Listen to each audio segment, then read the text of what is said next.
warahmatullahi wabarakatuh. Pemirsa, kembali dengan saya Bila Hajar Fatimah di Breaking News Bamuswari. Silakan Pak Menko. Saya mau menjawab sekarang sampai jam 11. Pak Menko, silakan. Terima kasih. Baik, terima kasih. Saudara, pertanyaannya banyak tapi hampir sama sih. Saudara, saya ingin klarifikasi dua hal dulu. Yang pertama, saya itu ketika menyatakan menantang, itu karena menjawab tantangan. Saya enggak pernah, ini mulanya begini, kan di Twitter saya itu di-capture pernyataan Pak Beni Harman. Ada Pak Beni Harman itu di Detik, itu bicara begini, jam 4.21, Detik.com jam 4.21 tanggal 26. Intinya itu, saya harap Mahfud berani buka-bukaan. Berani terus terang, itu Detik jam, ya, Detik.com tanggal 26 jam 4.21. Nah, saya menjawabnya jam 7. Bismillah, saya datang, kan gitu. Jadi bukan saya yang nantang, saya yang ditantang. Ya saya jawab. Jadi jangan dibalik gitu. Masih ada kan di Twitter dilihat.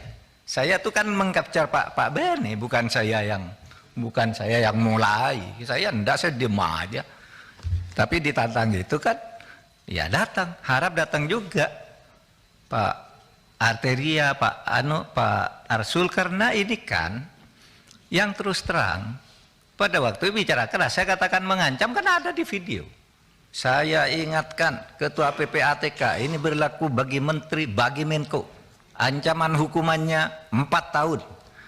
Kenapa? Karena satu, ngumumkan ke publik nggak boleh. Lalu saya bilang, saya siapa yang ngumumkan? Ngumumkan kan ada ukurannya. Identitas. Iya kan? Identitas akun kan itu ada ukurannya. Ngumumkan. Saya ngumumkan agregat. Nah, satu. Kalau soal agregat sudah tidak sepakat, tetapi itu bukan membocorkan. Nah, kalau karena misalnya ketua PPATK melapor ke saya, lalu disalahkan, ya, kemudian saya mengumumkan itu secara agregat. Ini si ketua, jangan nanti dulu Arteria, biar beliau jawab sampai jam 11. Kita nggak ada interupsi. Ya, oke. Kalau karena jam 11 lagi. Kalau karena dia melapor ke saya lalu saya umumkan agregat, lalu diancam hukuman, harusnya karena kenapa? Dia laporkan harusnya ke presiden, karena PPATK ini langsung bertanggung jawab ke presiden. Lalu saya tanya, Leben itu tiap hari laporan ke saya, memberi informasi intelijen ke saya. Apa dia sama diancam hukuman 10 tahun sesuai dengan pasal 44 karena barang siapa menyampaikan, membocorkan rahasia intelijen negara, ya, diancam 10 tahun penjara. Maka saya tanyakan, bukan saya mengadu. Kalau ini laporan salah, kok BIN tidak salah? Ini saya tadi bawa contohnya. BIN itu tiap hari ngasih ke saya dan itu menjadi bahan saya untuk menentukan, oh di sana ada apa, di sana ada apa. Tapi yang laporan BIN ke presiden yang diberikan ke saya itu, saudara, ini tidak ada yang baca kecuali saya. Begitu saya baca, oh ini titik-titik penting, saya terus ini simpan ke tempat tertutup. Kemudian saudara, saya bicara Markus, ya, saya bicara Markus. Ini tadi saya akan dipotong bicara Markus. Di DPR itu pernah terjadi peristiwa tanggal 17 bulan 2 tahun 2025. Namanya peristiwa Ustadz di Kampung Maling. Pada waktu itu Jaksa Agung ketika itu Abdurrahman Saleh di sidang gabungan Komisi 2 dan 3 itu dituding-tuding. Saudara jaksa baik sekali, tapi saudara seperti Ustadz di Kampung Maling. Di kejaksaan tuh kotor semua. Ini ada, nanti di googling aja, di googling. Peristiwa itu jelas. Lalu jaksa-jaksa marah, kurang ajar kamu katanya kepada anggota DPR. Kurang ajar kamu. Kami dianggap maling, ini dianggap Ustadz. Kamu kalau ngurus-ngurus perkara, habis marah-marah gini ngurus perkara. Nitip pejabat, nitip ini. Itu kan tadi saya katakan begitu. Tapi terus dipotong. Bukan DPR sekarang, DPR yang lalu. Bahkan saya nyebut Pak Beni mungkin waktu itu ada, karena waktu itu sidang gabungan Komisi 2 ke Komisi 3. Pak Jaksa Agung dituding-tuding. Wah, kejaksaan Pak Ahmad Rahmat Saleh itu ustadz di kampung maling gitu loh. Lalu ribut. Siapa yang ribut tuh? Ahmad Lasso. Ya, Ahmad Lopah. Lasso ya? Iya kan? Yang berdiri waktu itu. Kurang ajar kamu. Bisanya nih perkara di sini marah-marah. Lalu ada kepala kejaksaan tinggi hati, cabut sekarang juga. Lah itu jejak digitalnya masih ada, saudara. Jejak digitalnya masih ada. Makanya saya memberi ilustrasi hati-hati, gitu, hati-hati. Ya, baik. Terima kasih. Jadi mohon dimaklumi, saya tidak bisa mencabut pernyataan itu karena sejak tadi saya bilang dulu pengalaman saya sama Pak Beni kan gitu, tadi saya bilang lalu dipotong, nggak boleh sebut sekarang, lu gimana gitu. Maka saya bilang kalau interupsi terus ya nggak bisa dong gitu. Baik, saya sekarang masuk ke materinya, sama aja kok materinya Bapak sekalian. Beberapa sebulan lalu ketika ada acara 1 Abad NU di Sidoarjo tuh, saya diajak pulang bersama oleh Presiden satu pesawat dari Surabaya. Karena apa? Membahas indeks persepsi korupsi. Presiden pada waktu itu agak marah. Kenapa indeks persepsi korupsi kita tuh turun dari 38 menjadi 34. Saya lapor ke Presiden, saya sudah ngundang Transparansi Internasional. Saya sudah ngundang Litbang Kompas, saya sudah ngundang partnership, minta data kenapa ini turun. Gitu. Saudara, apa turun? Itu kita yang turun itu di bidang pelayanan publik dan terutama korupsi di bea cukai dan perpajakan. Clear itu penjelasannya. Yang kedua, facilitation payment. Di dalam pelayanan publik di berbagai tempat itu, orang sekarang Pak bayar, mau naik pangkat bayar ke siapa, kalau enggak punya channel itu enggak bisa. Itu transparansi internasional. Sehingga saya katakan Bapak Presiden, ini masalahnya yang paling besar itu ada di situ. Lalu korupsi di mana lagi? Maaf, di DPR. Baca aja di situ. Kenapa? Wah, di situ transaksi berbagai urusan juga banyak di situ, karena banyak yang berfungsi ganda, punya profesi di luar, menjadi anggota DPR. Untuk menghidupkan profesi luarnya, menggunakan kedudukannya sebagai anggota DPR. Itu clear. Saudara kalau tidak percaya undang saja itu Transparansi Indonesia. Gitu. Nah, itulah sebabnya saya tuh sejak itu lalu ini pajak dan bea cukai ini masalah. Sehingga kalau saya kok punya latar begitu ada kasus Alun, lalu tiba-tiba mula-mula ditetapkan, apa nih? Pasal 351, loh kok pasal 351? Saya nengok anaknya, mau pasal 51 itu kelalaian lah itu, bukan penganiayaan. Hukumannya ringan sekali, lalu saya datang saya minimal 354, 355, gitu. Karena semua orang tahu menghajarnya luar biasa, lalu muncul tentang kekayaan ini. Muncul tentang kekayaan 56. Oh kok kaya banget gitu. Besoknya ditemukan lagi 500. Lalu saya minta, coba saya minta, itu ada kasus enggak di PPATK kok orang kayak begitu? Gitu. Nah, itulah yang terjadi, saudara. Jadi kalau latar belakangnya kenapa Alun? Lalu sesudah itu ditemukan lagi begitu banyak, dari situ saya minta rekap. Jadi saya yang minta rekap ke ini. Nah, inilah rekap yang saya sampaikan tadi. Ya, saudara, data ini clear valid. Tinggal pertemukan saja dengan Bu Sri Mulyani. Tidak ada data yang beda. Cuma Bu Sri Mulyani itu menerangkannya begini. Kalau PPATK itu kan rombongan nih. Misalnya Rafael, itu kan ada rombongannya. Nah, ketika diperiksa oleh Bu Sri Mulyani, satu yang diambil. Sama dengan ini tadi. Jadi ini rombongan, namanya pencucian uang. Kalau tidak banyak ya bukan pencucian uang namanya. Kalau satu geng begitu. Kalau satu korupsi, tapi pencucian uang di belakangnya itu loh nama itu. Saudara buka nanti, mau pansus buka, ada nama-nama orang 491 orang, apa kasusnya? Itu kan ada LHA-nya, ada di situ. Maka bagi saya gampang kok masalah ini. Undang Bu Sri Mulyani, cocokkan. Ini datanya PPAK, hanya beda menafsirkan. Seperti yang kasus 189 itu. Itu kan 15 entitas. Bea cukai. Tapi pertama Bu Sri Mulyani tidak tahu. Bu Sri Mulyani tidak tahu. Buktinya apa? Tanggal 14 dia baru menjelaskan itu. Ya. Contohnya, Bro. Nah, Hasil analisis. ini hasil analisis untuk satu nomor loh. Satu nomor tuh hasil analisisnya begini. Kalau sampai 300 nomor berapa mau dibawa ke sini semua? Tapi saya jamin Anda semua dapat nih uraian faktanya. Tadi sudah saya tayangkan di situ. Itu benar. Dijamin 100% benar. Nomor ada tanggalnya kok.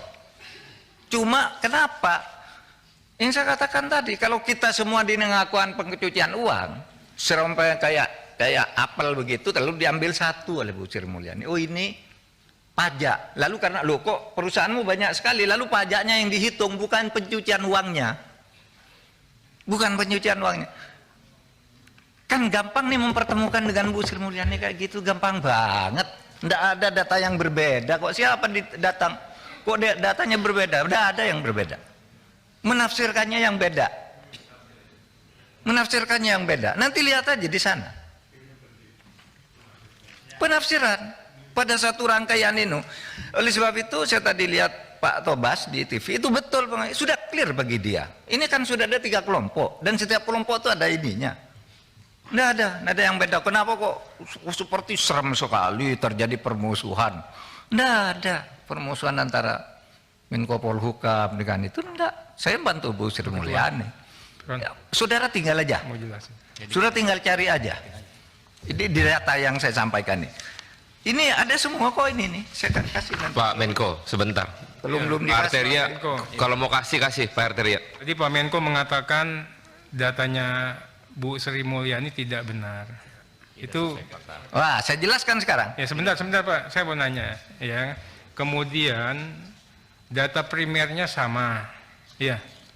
Nah, dari paparan ini ya saya dari tadi mencoba, Pak. Ini samanya di mana? Dari 3,3 dapat ke 35, ya kan? Kemudian juga apakah 3,3 dan 35 itu karena tidak melakukan penghitungan atas perusahaan cangkang? Misalnya, saya coba begitu tuh. Jangan-jangan. Oke lah, makanya saya jelaskan, Ya. saudara. Makanya saya jelaskan, ini sudah kurang 16 menit. Datanya yang ini, karena kami yang mengeluarkan. Ya, nanti saudara boleh ambil ini. Ini datanya, kami yang mengeluarkan. Tidak mungkin beda dari ini. Kalau beda dari ini palsu. Pasti palsu kalau beda dari ini. Pasti, karena kami sudah mengeluarkan di tanggal sekian tahun 2009 sampai yang terakhir itu. Nah, Itu datanya rekap atau dokumen itu, Pak? kenapa? Itu rekap itu. Rekap dokumennya, sudah kena rekap, saudara cari dokumennya di nomor surat sini saya mau lihat. Nah, dokumennya Ada dokumennya? Ada dokumennya di kantor Menko ada, di kantor saya ada. Terus bagaimana kita kok selalu dibenturkan dari seluruh pertanyaan judul. Nah, ada. Saudara. Ya, interupsi sedikit, Pak. Pak Mahfud, mohon izin, Pak. Saya Pak, ini lama-lama saya masih banyak mau jawab nih. Ntar nanti aja. Minta izin, Pak. Minta izin saya. Saudara, tadi ada yang bertanya, kenapa sih Pak Mahfud itu baru sekarang kok baru ngomong sesudah 14 tahun. Saya baru jadi Menko 3 tahun. Dan baru saya tertarik untuk membuka ini. Saya sudah ada kasus Rafael itu, saya minta rekapnya deh, siapa sih yang pakai pencucian uang? Hah? Enggak tertarik. Karena enggak boleh kita buka itu. Nah, saudara, enggak boleh buka yang itu, enggak boleh. Tetapi kalau saudara tanya rapat, kami ini 3 bulan sekali rapat nih dengan Pak Agus dengan semua ini. Ini daftar rapat lengkap, bertemu kami, jangan dikira kami enggak bertemu. Apa pikiran kita tentang ini? Ketika bertemu, ternyata melaksanakan undang-undang tindak pidana pencucian itu sulit. Sehingga protes kita tuh apa kepada rapat itu? Kenapa sih tidak pernah membangun kasus? Sudah ribuan kasus ini kok tidak membangun kasus? Dikonstruksi kasus sendiri. Itu setiap rapat aparat penegak hukum menyatakan sulit, Pak. Ini harus ketemu ini dulu. Kalau ini ketemu harus ini selesai dulu. Itu betul. Oleh sebab itu, mari kita lihat ini memperbaikinya bagaimana. Gitu. Bukan salah. Itu diberi beban sekian orang, satu rangkaian orang pencucian uang saling kirim gitu. Bagaimana nih menegakkannya? Dan saya baru tahu ternyata sulit, bukan karena tidak mau. Loh Pak, ada juga yang bilang, Pak, kalau kami suring segani kami takluk, Pak. Nanti kami tidak punya dasar hukum karena yang ini belum ketemu. Tapi pencucian uangnya terlihat. Tapi yang ini utamanya saksinya masih hilang, ini masih macam-macam begitu, Pak. Nah, oleh sebab itu saya tadi usul undang-undang perampasan aset itu lebih mudah untuk mengatasi masalah begini.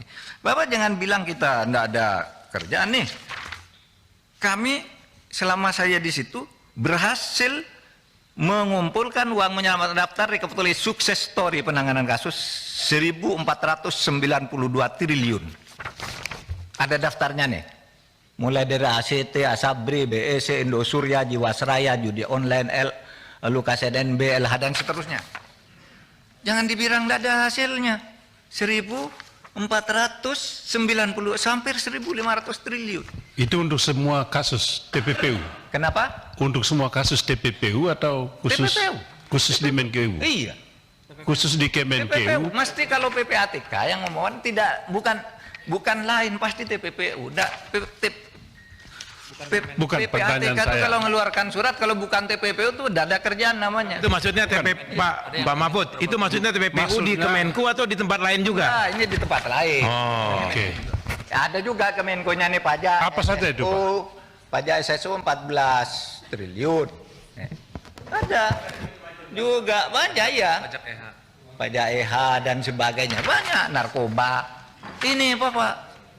Tapi saya tidak kemukakan ini tadi kenapa? Karena kita tidak bicara sukses story.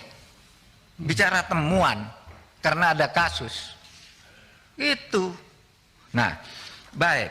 Pak, ini Saudara sekalian. Pak Mahfud, itu uangnya ada enggak nyata itu uangnya? Kenapa? Uangnya ada itu.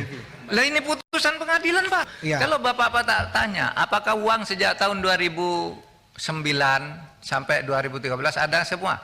Lah ini kan kasus. Ya semula ada di bank karena berputar terus, bisa ada, bisa bertambah, bisa kurang, bisa bertambah.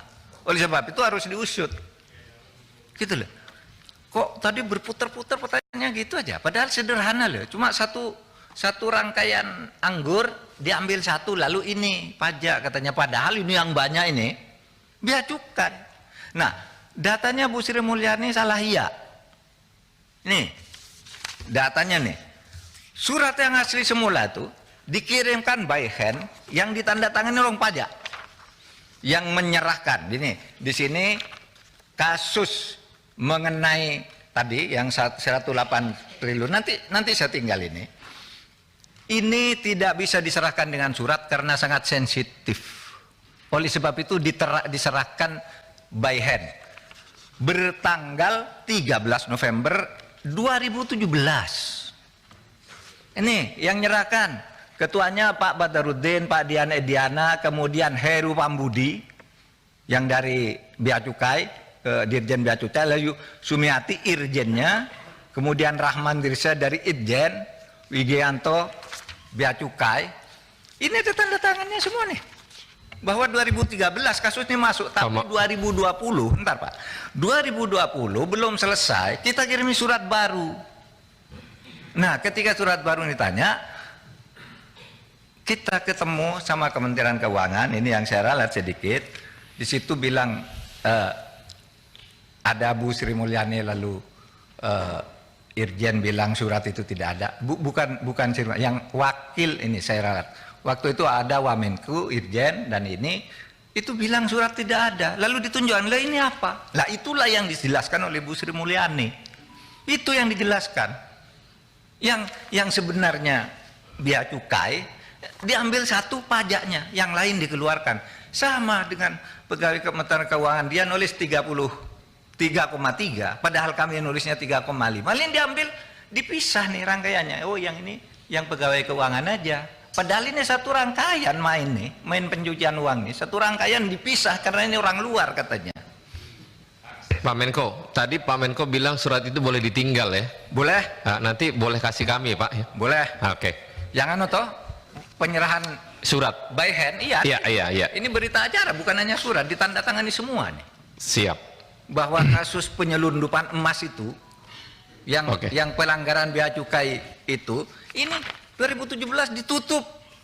Sehingga kami kirim lagi surat itu. Lalu bilang tidak ada di depan wakil menteri. Loh ini ada, baru dicari ketemu, itu yang dipakai dasar menjelaskan oleh Bu Sri Mulyani. Dan tidak ada follow up terhadap surat itu, Pak Mahfud Apa? sini. Tidak ada follow up dari surat itu. Surat yang ini? Ha-ha. Tidak ada. Tidak ada follow up sama sekali Tidak dari ada Kementerian sejak Keuangan. tahun 2017 bahkan masih diterangkan Bu Sri Mulyani 2 hari lalu itu dikatakan sudah selesai. Lah kami cek ke sana, tidak ada tindakan terhadap bea cukainya. Hanya pajaknya, ini tindakan bea cukai begitu banyak, lalu kok hartamu banyak, pajakmu cuma sedikit, lalu dihitung pajaknya suruh nambah pajak aja. Izin Pak Mahfud. Hah? Urusan pajaknya aja ini kejar dari laporan Surat itu. pajak kan pajak sedikit. Bukan indikasi TPPU-nya. Kenapa? Dilepas. Oh, oke. Izin Pak Mahfud. Izin Pak Ketua. Ya, itu 180 T itu tadi ya. 180. Berarti kan 180 T itu di luar 349. Di dalam. Kan kita nyebut 349. Lalu Bu Sri Mulyani ngambil contoh yang gede. Enggak, tadi Udah. Jangan diputer-puter. kan ada Sama, 100. Pak Menko. Nah, teman-teman, saya ambil alih. Teman-teman, karena waktunya tinggal 5 menit, kita sudah tahu nih, sudah paham ujung dari apa yang disampaikan Pak Menko. Berkenankah kita akhiri rapat ini? Nanti kita atur rapat dengan Bu Menteri Keuangan, sekaligus Pak Menko dan PPATK. Setuju ya? Demikian breaking news Bambu Sore kali ini. Kita akan kembali di kabar Bambu Sore berikutnya. Saya Mila Hajarotima beserta seluruh kru kerabat yang bertugas undur pamit. Bila taufiq wal hidayah. Wassalamualaikum warahmatullahi wabarakatuh.